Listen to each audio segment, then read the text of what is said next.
একটা দুই ধরনের অঙ্ক পরীক্ষা আসে। একটা হচ্ছে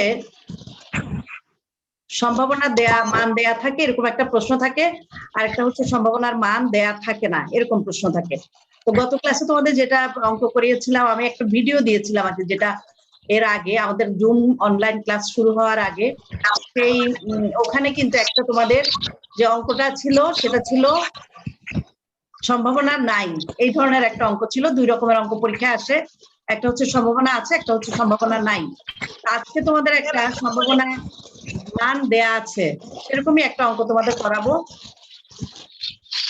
এটা হলো সম্মিলিত বোর্ড 2018। আজকে আমি দুইটা প্রশ্ন হাতে রেখেছি, যে দুইটা অঙ্ক তোমাদের একটু বুঝিয়ে দিব, তাহলে তোমরাও করতে পারবে। তোমরা সবাই খাতা কলম যার যা কিছু আছে সব নিয়ে টেবিলে বসে যাও, ঠিক আছে? ক্যালকুলেটরটা রাখতে হবে, একটা সায়েন্টিফিক ক্যালকুলেটর। ফিনান্সের ক্লাসের জন্য একটা সায়েন্টিফিক ক্যালকুলেটর প্রয়োজন, ওটা সামনে রাখো, আর খাতা কলম এগুলো রাখো, আর আমার কথা শোনো। সাথে সাথে তোমরা আমাকে প্রশ্ন করতে পারবে, প্রশ্ন করলে আমি সেগুলো তোমাদের জবাব দিয়ে দিব।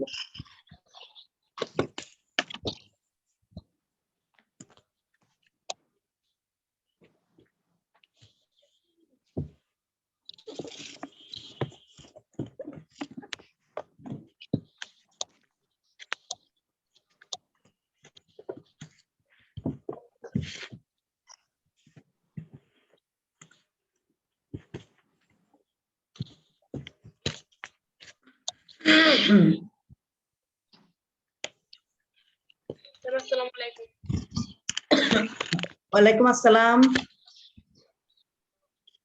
আসসালামু আলাইকুম। ওয়ালাইকুম আসসালাম। ম্যাম ভালো আছেন? আছি, আলহামদুলিল্লাহ ভালো আছি। তোমরা ভালো আছো? Yes ma'am.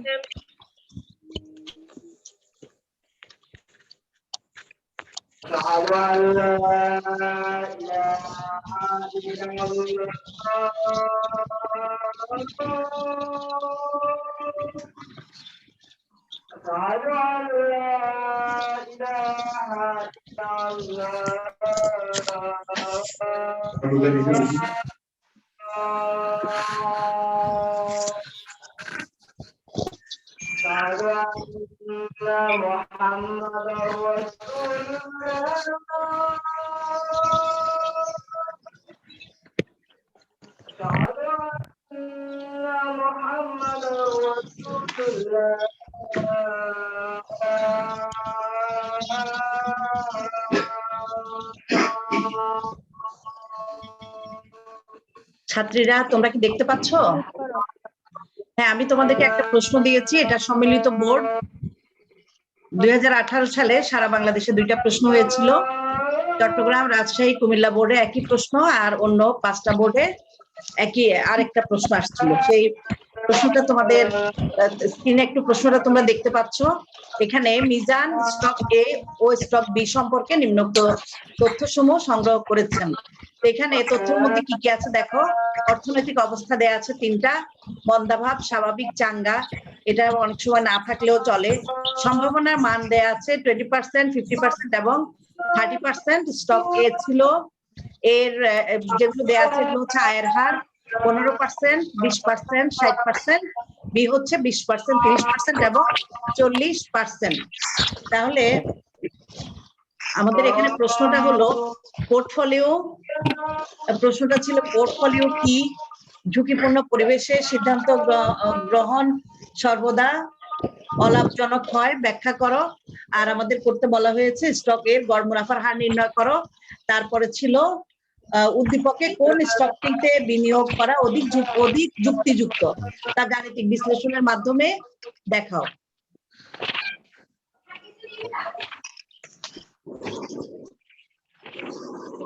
প্রশ্নটা যদি তোমাদের বই থাকে তোমরা বইটা একটু বের করতে পারো, বইতে প্রশ্নটা আছে।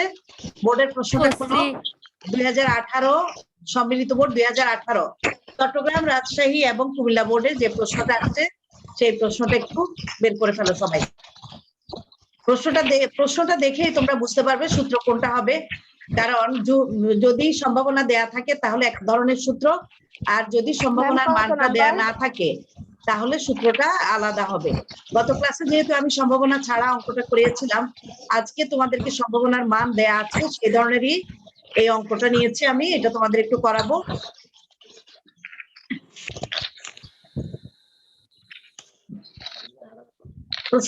প্রশ্নটা তোমরা দেখে নিয়েছো। আমাদের গ নাম্বার ছিল আমরা পোর্টফোলিও কি, অর্থাৎ একটা স্টকে বিনিয়োগ না করে যখন একাধিক স্টকে বিনিয়োগ করা হয় এটাকে আমরা বলি পোর্টফোলিও। ঝুঁকি কমানোর জন্য ধরো এক ধরনের ব্যবসা না করে যদি আলাদা আলাদা ধরনের ব্যবসা করা হয় তাহলে সেক্ষেত্রে কিন্তু ঝুঁকির মানটা কমে যায়। ধরো দুইজন ব্যক্তি, একজন এক্স একজন ওয়াই। একজন এক্স শুধুমাত্র শাড়ির ব্যবসা করে, আরেকজন শাড়ি, তারপরে থ্রি পিস, জুয়েলারি, এই ধরনের সবকিছু ব্যবসা করে। তাহলে কি হবে, যে শুধু শাড়ির ব্যবসা করে তার কিন্তু ব্যবসাটা এক ধরনের, আর যিনি শাড়ি, জুয়েলারি, থ্রি পিস বা রেডিমেড গার্মেন্টস অন্যান্য সব ব্যবসা নিয়ে থাকে তার কিন্তু একটাতে যদি ক্ষতি হয় আরেকটাতে লাভ হয় তাহলে কিন্তু সেটা পুষিয়ে যাবে। আর যিনি একটা পণ্যের ব্যবসা করে তার কিন্তু সেখানে লাভ হলে লাভ হবে, ক্ষতি হলে ক্ষতি হবে, তাহলে তিনি ক্ষতি পোষানোর কিন্তু কোনো আর সুযোগ পাচ্ছেন না। এই জিনিসটাকে আমরা পোর্টফোলিও বলি। একটি প্রকল্পে বিনিয়োগ না করে একাধিক প্রকল্পে বিনিয়োগ করার নীতিটাকেই বলা হয় পোর্টফোলিও। আচ্ছা, তারপরে ঝুঁকিপূর্ণ পরিবেশে সিদ্ধান্ত গ্রহণ সর্বদা অলাভজনক হয়। হ্যাঁ, ঝুঁকিপূর্ণ পরিবেশে আমরা সিদ্ধান্ত গ্রহণ করলে সেটা সবসময় লাভজনক নাও হতে পারে। এটা এখানে বলা হচ্ছে, তোমরা এটা ব্যাখ্যা বিশ্লেষণ করবে, ঝুঁকি কাকে বলে, লাভজনক পরিবেশ, ঝুঁকিপূর্ণ পরিবেশটা কি, লাভজনক কিভাবে হবে, অলাভজনক কিভাবে হবে, এভাবে ব্যাখ্যাগুলো ছোট আকারে দিতে হবে। 1 নাম্বারের প্রশ্নের উত্তর কিন্তু একটা লাইনেও হতে পারে, একটা শব্দেও হতে পারে, সুতরাং তোমরা ওটাকে বেশি বর্ণনামূলক বা বিস্তারিত করার প্রয়োজন নেই। খ নাম্বারের উত্তরটা আমাদেরকে একটু বুঝিয়ে লিখতে হবে, ব্যাখ্যা যেহেতু করতে বলা হয়েছে তাহলে একটু ব্যাখ্যা করে আমাদের বোঝাতে হবে। আর গ নাম্বারটা হলো স্টক এ। এখানে তোমরা দেখো দুইটা স্টক আছে, একটা হচ্ছে স্টক এ আর একটা হচ্ছে স্টক বি। তো এখানে একটু সূত্রটা ই ব্র্যাকেটে আর লেখা আছে, এটা হচ্ছে আর বার। আমি তোমাদেরকে গত ক্লাসে বলেছিলাম আর বার হচ্ছে গড় মুনাফার হার। গড় মুনাফার হারের সূত্র হলো যখন ঝুঁকি থাকে না তখন কিন্তু শুধু আয়ের হার গুলো যোগ করে 3 দিয়ে, তিনটা যেহেতু আয়ের হার দেয়া আছে 3 দিয়ে ভাগ করলে গড় আয়ের হার পাওয়া যাবে। বি এরও 3টা আয়ের হার দেয়া আছে, যোগ করে 3 দিয়ে ভাগ করলে গড় আয়ের হার পাওয়া যাবে। কিন্তু যখন ঝুঁকি সম্ভাবনা দেয়া থাকবে তখন কিন্তু আয়ের হার, গড় মুনাফার হার বা গড় আয়ের হার বের করতে গেলে আমাদের সম্ভাবনাটাকেও কাজে লাগাতে হবে। তাহলে সূত্রটা হবে এরকম, R bar equal to R summation R1 into P1। এখানে 1 মানে প্রথমটা, 2 হচ্ছে দ্বিতীয়টা, 3 হবে তৃতীয়টা, এরকম আমরা বুঝাবো। তাহলে আই দিয়ে বুঝাচ্ছে 1 2 3 4 এগুলা। তাহলে সামেশন RI BI। কি সমস্যা হবে?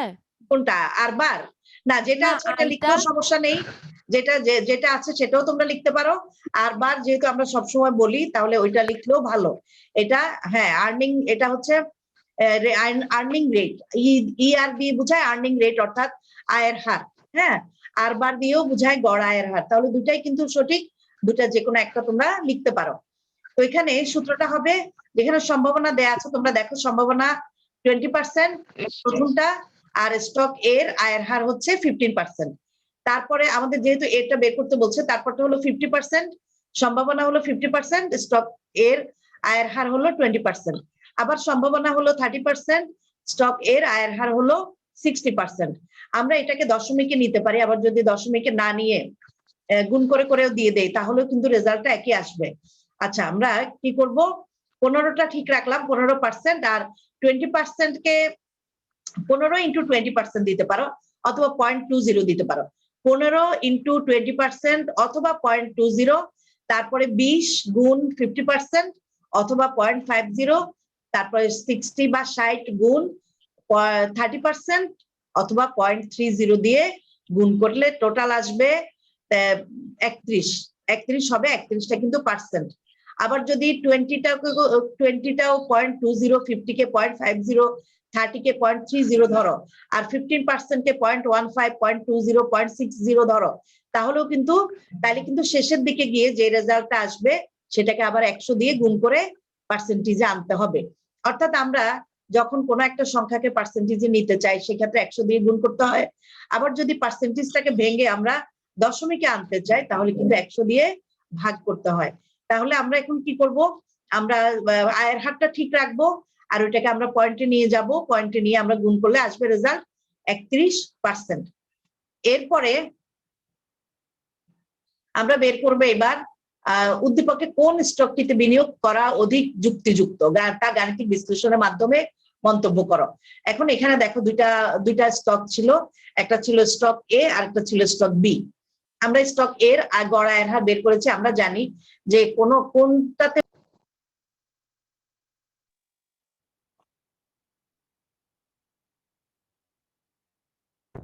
ম্যাডাম কথা শোনা যাচ্ছে না।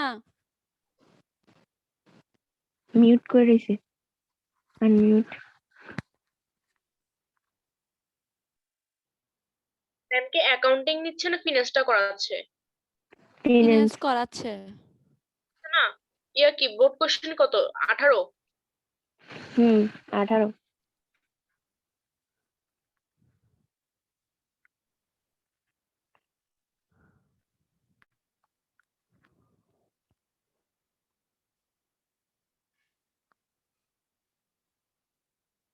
কোন অধ্যায়?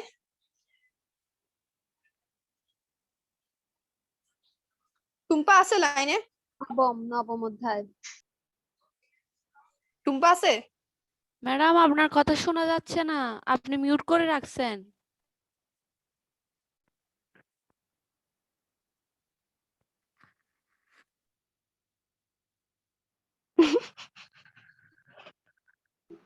কি চাপ দিচ্ছিলাম, আমি কিছু করি নাই, কিছু করি নাই। এখন শোনা যাচ্ছে?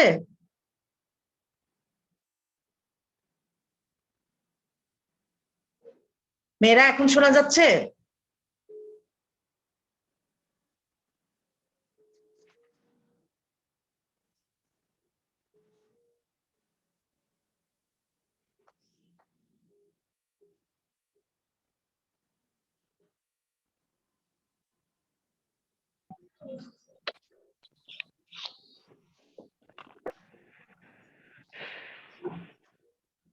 শোনো, নেট প্রবলেম, চেষ্টা করতেছি, তোমরা লাইনে থাকো। ম্যাম আমারও নেট প্রবলেম করতেছে আজকে, মানে সারাদিনে অনেকবার ওয়াইফাই আসছে গেছে কয়বার যে আসছে গেছে আমি আমারও জানি না। সেম অবস্থা, তাহলে একটু আমাদেরকে ধৈর্যের সাথে অপেক্ষা করতে হবে। এখন শোনা যাচ্ছে? জি ম্যাম। আচ্ছা, তাহলে জি, তোমরা ম্যাম। কি স্ক্রিনে প্রশ্নটা দেখতে পাচ্ছ? হ্যাঁ ম্যাম এখনো আসে নাই।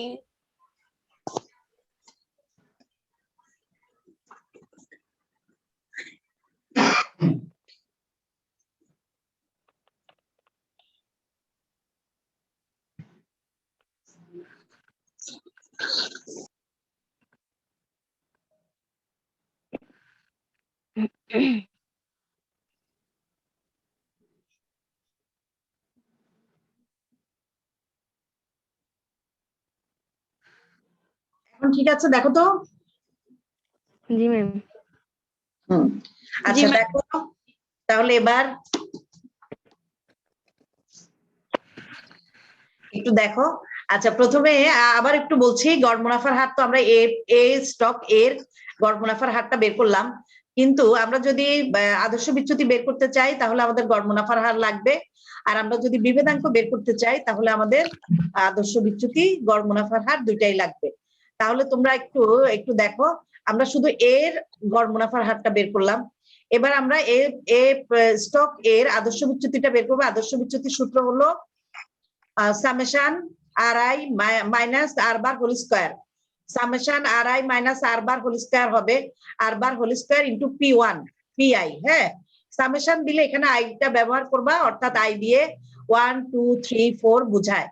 তাহলে অথবা তোমরা বিস্তারিত ভাবে সূত্রটা লিখতে পারো, সামেশন না দিয়ে R1 minus R bar whole square into P1 plus R2 minus R bar whole square into P2 plus R3 minus R bar whole square into P3 দিয়ে তোমরা পুরোটা যোগ করে এরপরে রুট, সম্পূর্ণটার উপর একটা রুট আসবে। দেখো নিচের লাইনে, তো প্রথমে এ স্টকের আয়ের হার যেটা R1 হচ্ছে 15 মাইনাস 31 দুটাই কিন্তু পার্সেন্টেজ। এখানে আর আমরা সেটাকে দশমিকে নিব না, অথবা পার্সেন্টেজ যেটা আছে সেটাতেই থাকবে 15 বিয়োগ 31 হোল স্কয়ার ইন্টু 0.20 অথবা 20%ও তোমরা লিখতে পারো, 0.20 করে দিলাম। প্লাস প্লাস হবে দেখো 20%, ওখানে 20 ছিল, 20 বিয়োগ 31 হোল স্কয়ার ইন্টু 0.50, তারপর 60 বিয়োগ 31 হোল স্কয়ার ইন্টু 0.30। তাহলে দেখো আর বলতে বোঝায় আয়ের হার, আর আর বার হচ্ছে গড় আয়ের হার। তাহলে আয়ের হার R1 minus R bar whole square into P1 plus plus দিয়ে যদি পাশাপাশি আমরা লিখি plus R2 minus R bar whole square into P2 plus R3 minus R bar whole square into P3, পুরাটার উপর রুট। এবার আমরা সংখ্যাগুলো লিখলাম, সংখ্যাগুলো লেখার পরে 15 বিয়োগ 31, সেখানে কিন্তু একটা মাইনাস আসবে। হ্যাঁ, 15 থেকে 31 বাদ দিলে কত হবে? 16, মাইনাস 16 হবে, মাইনাস 16 হবে। ওইটাকে যদি আমরা হোল স্কয়ার করে ফেলি তাহলে কিন্তু মাইনাসে মাইনাসে প্লাস হয়ে যাবে। হ্যাঁ, ওইটাকে আবার 0.2 দিয়ে আমরা যখন গুণ করব তখন রেজাল্টটা আসবে 256। পরেরটা এরকম 20 মাইনাস 31, এখানেও মাইনাস আসবে, আমরা মাইনাসটাকে মাইনাসে মাইনাসে প্লাস হয়ে যায়, আবার এটাকে 0.5 দিয়ে গুণ করলে যেটা আসবে 60.5। তারপরে আবার আমরা যদি 60 থেকে 31 বাদ দেয় এটা কিন্তু মাইনাস আসবে, এটা প্লাস হবে, ওখানে আবার 0.3 দিয়ে গুণ করলে রেজাল্টটা আসবে 252.3। টোটাল করলে আসবে 568.8, ওটাকে আমরা রুট করলে পাবো 23.85। তাহলে এটা আমরা পাচ্ছি এই স্টকের আদর্শ বিচ্যুতি। এখন আমরা এই স্টকের বিভেদাঙ্কটা বের করে ফেলবো, এরপরে আমরা বি এর গড় আয়ের হার বের করবো, বি এর আদর্শ বিচ্যুতি বের করবো, বি এর বিভেদাঙ্ক বের করবো। তাহলে এই স্টকের বিভেদাঙ্ক, এই কাজটা তোমরা ইচ্ছা করলে একদম শেষেও করতে পারো, অর্থাৎ গড় আয়ের হার আদর্শ বিচ্যুতি দুইটা বের করে ফেলে এরপরে স্টক এর বিভেদাঙ্ক, স্টক বি এর বিভেদাঙ্ক একসাথে দেখাতে পারো। আর যদি এর বিভেদাঙ্ক পর্যন্ত বের করে বি এর বিভেদাঙ্ক পরে আমরা আলাদা আলাদা করে বের করে দেখাই, সেটাও কিন্তু ঠিক আছে, দুইটাই সঠিক। তাহলে এবার আমরা চলে যাব বি এর ম্যাম, এখানের মধ্যে RIPI মানেটা একটু বুঝে দিলে ভালো হতো। সামেশন অফ RIPI টা বুঝে দেন। আর আই দিয়ে বোঝাচ্ছে 1 2 3, অর্থাৎ প্রথম বছর প্রথমটা, দ্বিতীয়টা, তৃতীয়টা, বুঝছো? আই দিয়ে আই লিখতে পারো অথবা 1 2 3 দিয়ে পুরাটা লিখতে পারো, দুইভাবেই কিন্তু করা যায়। আমি গত ক্লাসে তোমাদের যে অঙ্কটা ভিডিওটা দিয়েছিলাম সেখানে কিন্তু আমি বিস্তারিতও লিখেছিলাম। পাশাপাশি আই দিয়ে বোঝাচ্ছে 1 2 3, ঠিক আছে? প্রথম বছর থাকলে প্রথম বছর, দ্বিতীয় বছর, তৃতীয় বছর, এখানে তিনটা স্টেজ দেখাচ্ছে, একটা মন্দাভাব, একটা স্বাভাবিক অবস্থা, একটা চাঙ্গা অবস্থা। এই তিনটাকে আমরা আই দিয়ে মিন করতেছি, 1 2 3 দিয়ে দিবা তোমরা। তাহলে এবার বি এরটাতে আসো। বি এর যখন বি এর প্রথমে আমরা বের করব গড় আয়ের হার। আচ্ছা, বি এর গড় আয়ের হার বের করতে গেলে আমাদের বের করতে হবে, সে আগের মতোই করতে হবে। গড় আয়ের হারের সূত্র হচ্ছে R1 into P1, R2 into P2, R3 into P3, B এরটা।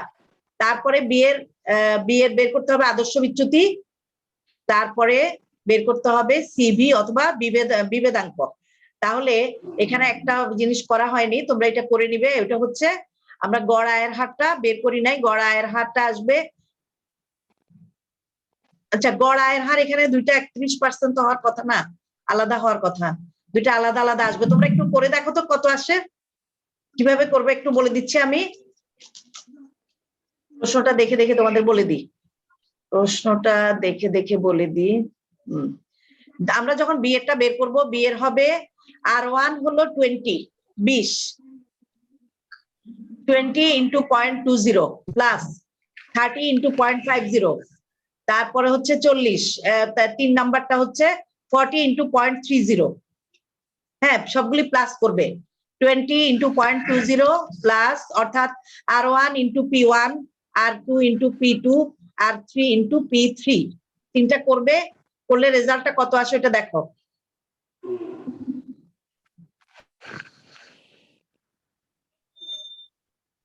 সম্ভবত এটা বোধহয় 31 আসছে, তাহলে 31% দিয়েই আমরা বি এরটা বের করে ফেলি।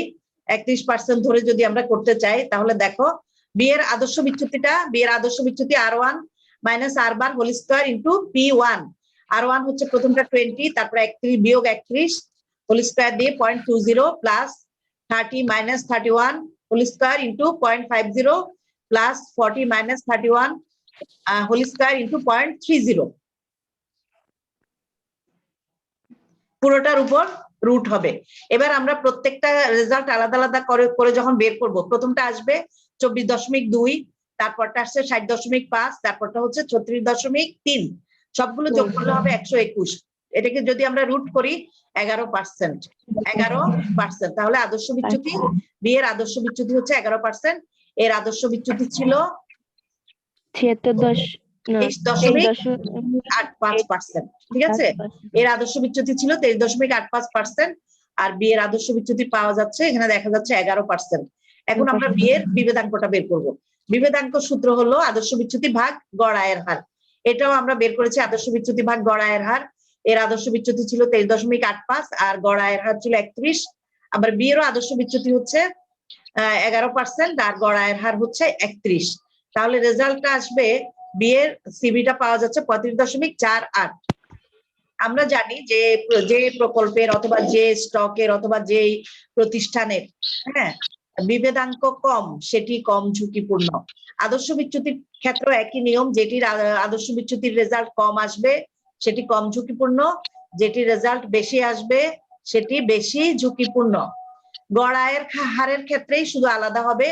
গড় আয়ের হার দিয়ে যদি তোমাদের কোন প্রকল্পে বিনিয়োগ করা উচিত বা উচিত নয় সেটা যদি আমরা চিহ্নিত করতে চাই, তাহলে যে প্রকল্পের গড় আয়ের হার বেশি সেটি উত্তম, আর যে প্রকল্পের গড় আয়ের হার কম সেটি গ্রহণ করা উচিত হবে না। অর্থাৎ একটা গ্রহণ করা উচিত হবে, একটা গ্রহণ করা উচিত হবে না। কিন্তু আদর্শ বিচ্যুতি এবং বিভেদাঙ্কের ক্ষেত্রে নিয়মটা হচ্ছে আলাদা। যেটির আদর্শ বিচ্যুতির মান বেশি সেটি বেশি ঝুঁকিপূর্ণ, অর্থাৎ সেটা গ্রহণযোগ্য নয়। আর যেটির আদর্শ বিচ্যুতির মান কম সেটি কম ঝুঁকিপূর্ণ, সেটি গ্রহণযোগ্য। ঠিক সিবির ক্ষেত্রে একই নিয়ম। সিবির ক্ষেত্রে যেটি বেশি সেটি বেশি ঝুঁকিপূর্ণ, যেটি কম সেটি কম ঝুঁকিপূর্ণ। এখানে দেখো এর সিবি হলো 76.94% আর বি এর সিবি হলো 35.48%। তাহলে এই স্টকের বিভেদাঙ্ক বি স্টকের চেয়ে বেশি হয়, এই স্টক বেশি ঝুঁকিপূর্ণ। আমাদের প্রশ্নটা ছিল কোনটি অধিক ঝুঁকিপূর্ণ, না কোন স্টকটিতে বিনিয়োগ করা অধিক যুক্তিযুক্ত। যুক্তিযুক্ত বলা হচ্ছে ঝুঁকির বিবেচনায় দেখা যাচ্ছে এটাতে ঝুঁকি বেশি, বিটাতে ঝুঁকি কম। তাহলে আমরা এভাবে লিখবো, এই স্টকের বিভেদাঙ্ক এত। তোমরা ব্যাখ্যাটা আরো সুন্দর করে একটু লিখবে। ব্যাখ্যা লিখবে কিরকম করে, এই স্টকের বিভেদাঙ্ক 76.94%। তোমরা যদি আমার কথা ছাত্রদের একটু লিখতে চাও লিখে ফেলতে পারো, মন্তব্যটা লিখো। এ স্টকের বিভেদাঙ্ক 76.94%। এ স্টকের বিভেদাঙ্ক 76.94%। বি স্টকের বিভেদাঙ্ক 35.48%।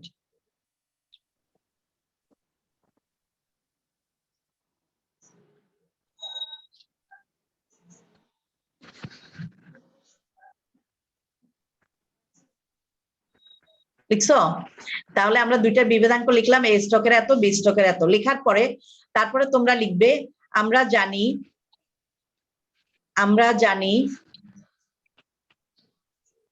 যে স্টকের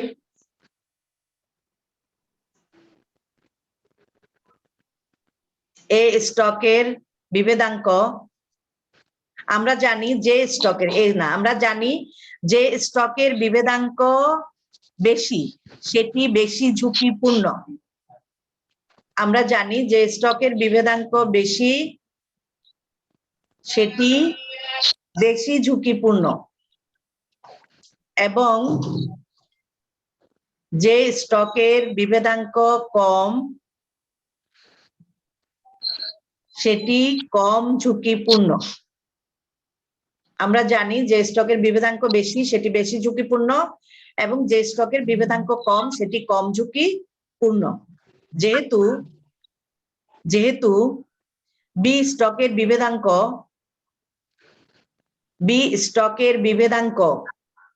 এ স্টকের বিভেদাঙ্ক অপেক্ষা কম, বি স্টকের বিভেদাঙ্ক এ স্টকের বিভেদাঙ্ক বি যেহেতু স্টকের বিভেদাঙ্ক এ স্টকের বিভেদাঙ্ক অপেক্ষা কম, সেহেতু বি- বি স্টকের বিভেদাঙ্ক এ স্টকের বিভেদাঙ্ক অপেক্ষা কম, সেহেতু বি স্টক কম ঝুঁকিপূর্ণ। বিভেদাঙ্ক অপেক্ষায় কম। হ্যাঁ, সেহেতু বি স্টক কম ঝুঁকিপূর্ণ এবং বি স্টকে বিনিয়োগ করা যুক্তিযুক্ত। এখানে প্রশ্ন, এখানে উত্তরটা এ স্টক বেশি যুক্তিযুক্ত, বেশি ঝুঁকিপূর্ণ হবে। এ স্টক বেশি ঝুঁকিপূর্ণ, অর্থাৎ বি স্টকে বিনিয়োগ করা অধিক যুক্তিযুক্ত। বি স্টকে বিনিয়োগ করা অধিক যুক্তিযুক্ত। এখানে যে ব্যাখ্যাটা আছে সেটা তোমরা ফলো করবে না। হ্যাঁ, তোমরা এতটুকু রাখো। আমি আবারও একটু বলছি, বি স্টকের বিভেদাঙ্ক এ স্টকের বিভেদাঙ্ক অপেক্ষা কম, অর্থাৎ বি স্টক কম ঝুঁকিপূর্ণ, সুতরাং বি স্টকে বিনিয়োগ অধিক যুক্তিযুক্ত। ঠিক আছে মেয়েরা, বুঝতে পারছো সবাই? তাহলে দুইটা জিনিস বের করবে তোমরা। অর্থাৎ যখনই আমরা বিভেদাঙ্ক বের করব তখন আমাদের গড় আয়ের হারও বের করতে হবে, আদর্শ বিচ্যুতিও বের করতে হবে। এই চ্যাপ্টারের অঙ্ক কিন্তু এই দুইটাই মেইন। এই দুইটা থেকে কিন্তু পরীক্ষায় ঘুরে ফিরে কিন্তু পরীক্ষা এগুলোই আসে। হ্যাঁ, আর একটা দুইটা অঙ্ক আছে একটু আনকমন, সেগুলো মাঝে মধ্যে পরীক্ষায় আসে। তাহলে কিন্তু এই দুইটার উপরই তোমরা বেশি জোর দিবে, এগুলো কিন্তু পরীক্ষায় আসার সম্ভাবনা বেশি।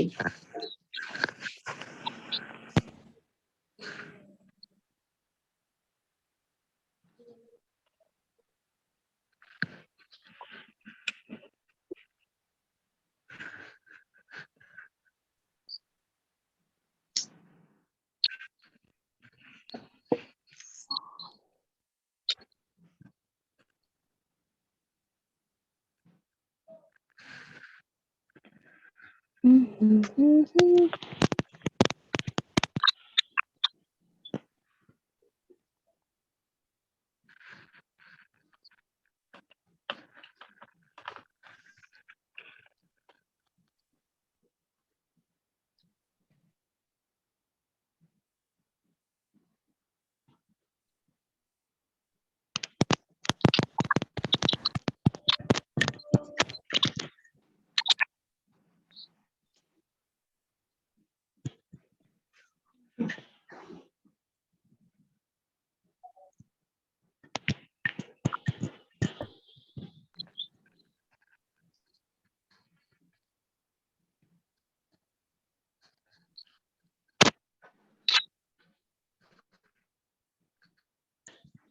মিটিং শেষ হয়ে যাবে। এখন শেষ হয়ে যাবে। আচ্ছা শোনো, পরের প্রশ্নটা দেখতে হবে না? পরের প্রশ্নটা একটু দেখো, আমিও তোকে একটু প্রশ্নটা দিয়ে ফেলি।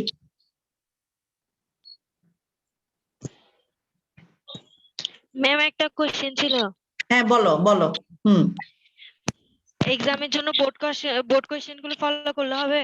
হ্যাঁ হবে হবে, বোর্ড কোশ্চেন গুলো ফলো করো। হ্যাঁ হ্যাঁ, board Thank you, question ma'am. গুলাই তো বোর্ড কোশ্চেনের মতোই তো পরীক্ষা আসে, সুতরাং ওগুলাই ফলো করো না, সমস্যা নাই।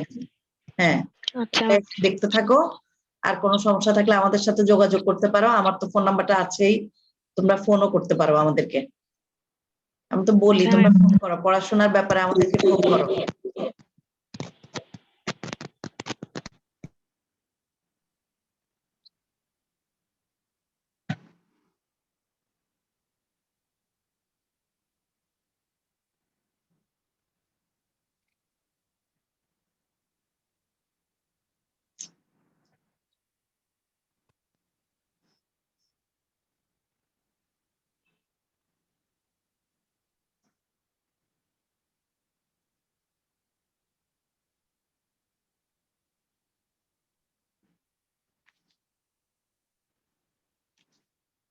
শেষ তো।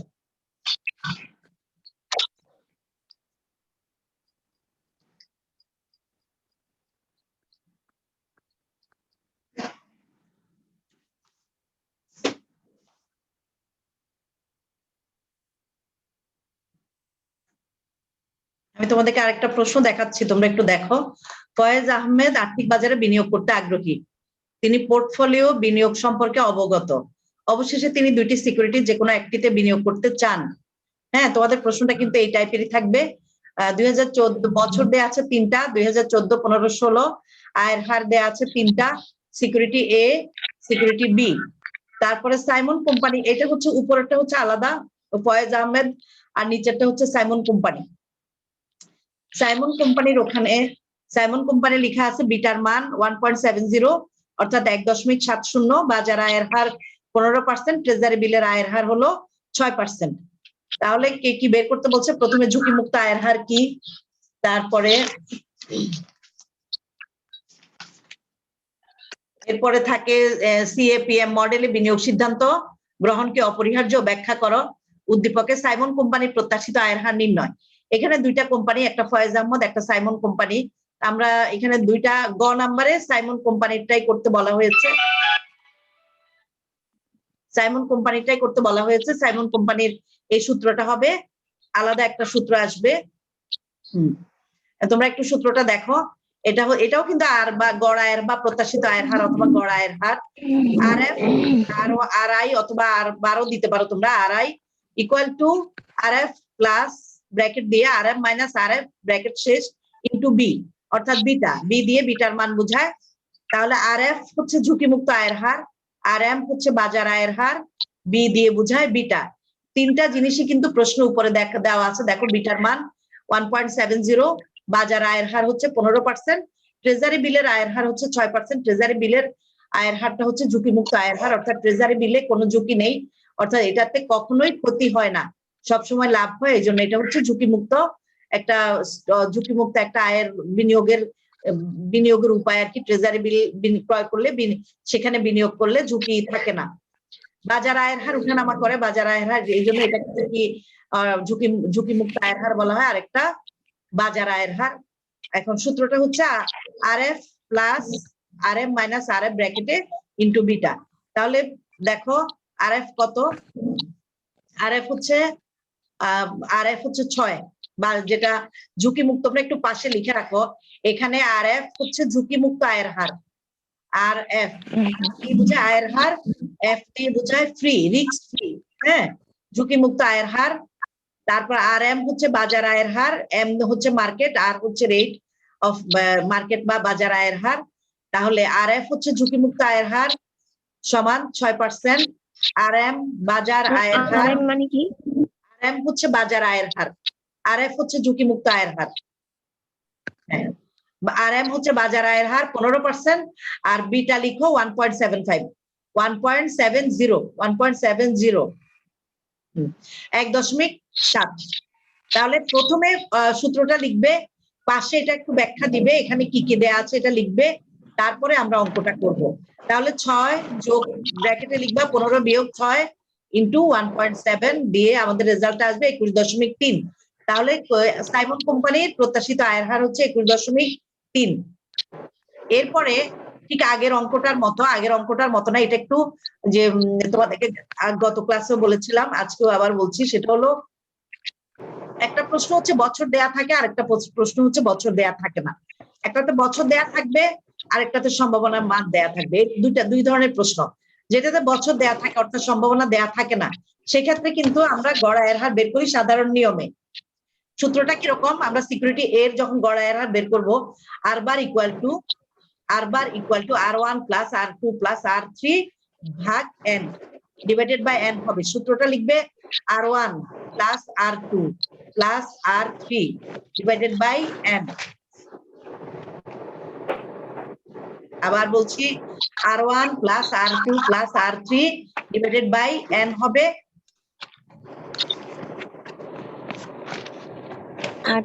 আচ্ছা 2 মিনিটের মধ্যে আমি শেষ করব। তারপরে এখন আমি সূত্রটা তোমাদেরকে বলছি, তোমরা সূত্রটা লিখে ফেলছো নিশ্চয়ই। R1 দিয়ে বোঝাচ্ছে এ সিকিউরিটির 30%, 21%, 16%। এখানে পার্সেন্টেজ চিহ্নটা দেওয়ার দরকার নাই, তিনটা সংখ্যা যোগ করে 3 দিয়ে ভাগ করে যেটা আসবে রেজাল্ট তত পার্সেন্ট, কারণ আমরা এটাকে পয়েন্টে নেইনি, অর্থাৎ যা ছিল তাই আসছে, সেজন্য যত আসে 22.33%। ঠিক একই রকম বি এরটাও R1 plus R2 plus R3 divided by n। n হচ্ছে নাম্বার অফ ইয়ার, অর্থাৎ বছরের সংখ্যা, 3 দিয়ে ভাগ করব। 3 বছরের দেয়া আছে 20 যোগ 15 যোগ 32 ভাগ 3 দিয়ে করলে 22.33। দুইটাই রেজাল্ট একই আসছে। ফয়েজ আহমেদ কোন সিকিউরিটিতে বিনিয়োগ করবেন তা নির্ধারণ করার জন্য উভয় সিকিউরিটির বিভেদাঙ্ক নির্ণয় করতে হবে। অনেক সময় প্রশ্নে কিন্তু বলা থাকে বিভেদাঙ্ক নির্ণয়ের মাধ্যমে কোন সিকিউরিটিতে বিনিয়োগ করা উত্তম ব্যাখ্যা করো, আবার অনেক সময় কিন্তু প্রশ্নে কিন্তু বলা থাকে না যে কোন কিসের মাধ্যমে তোমরা নির্ধারণ করবে। যখন প্রশ্নে বলা থাকবে না তখন কিন্তু বিভেদাঙ্ক নির্ণয়ের মাধ্যমেই আমাদের উত্তরটা বের করতে হবে। তো এখানে ফয়েজ আহমেদের যে দুইটা সিকিউরিটি এ এবং বি ছিল, আমরা গড় আয়ের হার বের করাটা দেখে নিলাম। তারপরে আমরা বের করবো এবার আদর্শ বিচ্যুতি। আদর্শ বিচ্যুতির সূত্রটা একটু আলাদা হবে। এটা হচ্ছে আর1 আর সামেশনও দিতে পারো তোমরা, R minus R bar whole square divided by n minus 1, অর্থাৎ উপরে কিন্তু একটা সামেশন চিহ্ন আসবে, অথবা আমরা পাশাপাশি লিখতে পারি R one minus R bar whole square plus R two minus R bar whole square plus আর3 minus R bar whole square divided by n minus 1। এখানে n মাইনাস n হচ্ছে নাম্বার অফ ইয়ার, 3 বছর, বিয়োগ 1 হবে, সংখ্যাগুলো পুরোটার উপরে কিন্তু রুট আসবে। সেইভাবে রেজাল্টটা যদি আমরা বের করি, সূত্রটা মুখস্থ করা কিন্তু এখানে মুখস্থ করে রাখা উচিত, আর অঙ্কটা কিন্তু বেশি কঠিন না, সূত্রগুলো মুখস্থ করলে অঙ্কগুলো তোমরা করতে পারবে। টোটাল আসছে 50.33%, ওটাকে আমরা যখন রুট করব 7.09। তারপরে এরপরে আসবে বি সিকিউরিটি। বি সিকিউরিটিরও আমরা বের করবো R one minus R bar whole square, তারপর R plus R two minus R bar whole square plus আর3 minus R bar whole square. আমি একটু খুব দ্রুত বলছি কারণ নাহলে একটু শেষ করতে পারবো না। এরপরে